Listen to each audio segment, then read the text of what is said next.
Good afternoon, kids, and welcome to the English class. Today, we're going to talk about the units of measurement. But before that, I want to talk about the situation we are living with right now. As you already know, we are in the middle of a big outbreak of the coronavirus. That's why we can't be together now, for the moment. For us to be together back again, it depends on you.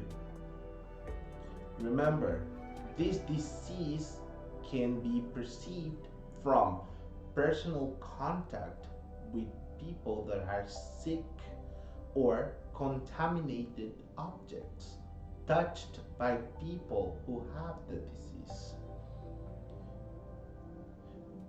For that, and to prevent you from getting the disease, the recommendations are to please wash your hands very often for at least 30 seconds. Also, every time you need to go out of your house, please wear a face mask. Avoid having physical contact, with sick people. And of course, please try to cover every time you cough or you sneeze. For that, you can use this part of your elbow, like this. Como todos ustedes saben, estamos en el medio de un brote de coronavirus y esto es lo que no nos permite estar juntos por ahora. El que podamos estar juntos depende de cada uno de ustedes. Por eso es bueno que recordemos ciertas cosas, como por ejemplo, la enfermedad puede ser transmitida a través de contacto físico con personas que estén infectadas con el virus o con el contacto con objetos contaminados que fueron tocados por estas personas. Por ello, hay recomendaciones como las de principalmente quedarse en la casa, pero cuando hubiere necesidad de salir, por favor, lávense las manos de forma frecuente, utilicen siempre mascarillas cuando van a salir en entornos donde hay muchas personas, eviten el contacto físico con personas enfermas y siempre tápense la boca cuando van a estornudar o toser. Para ello pueden utilizar esta parte del codo. And remember, if you have symptoms like high fever, you cough, you have a sore throat, or you feel headaches, please go to the doctor. Remember, for us to be together, it depends on everyone like you. Entonces, si tienen síntomas como fiebre alta, tos, dolores de garganta o dolores de cabeza, por favor, acudan a su médico.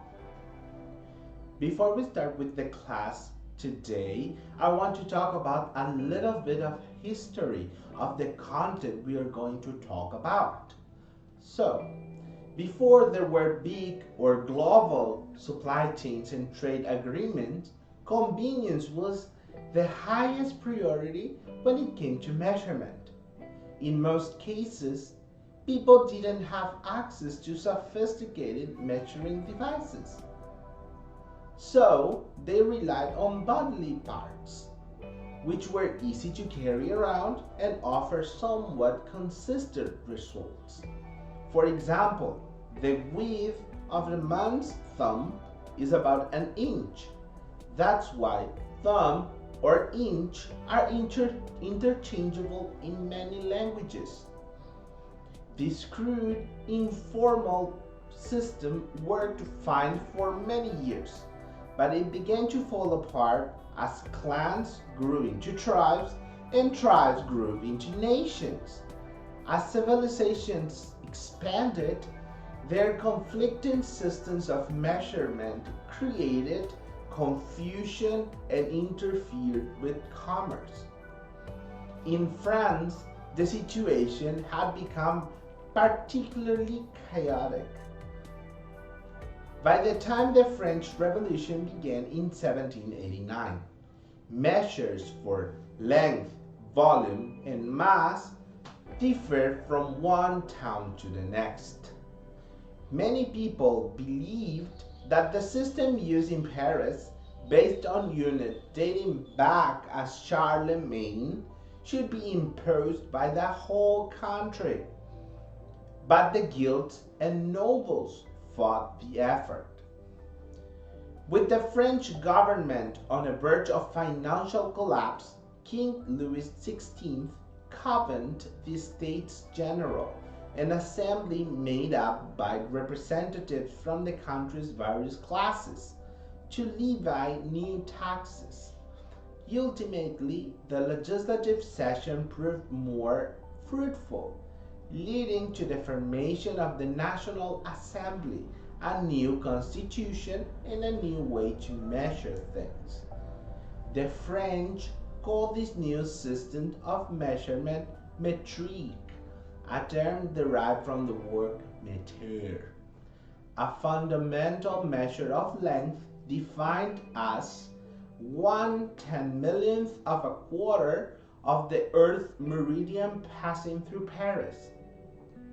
The developers of this new measuring system believed their work would be an enterprise whose result should belong someday to the whole world. And they were right, of course, for the metric system today has been adopted by almost every country in the planet.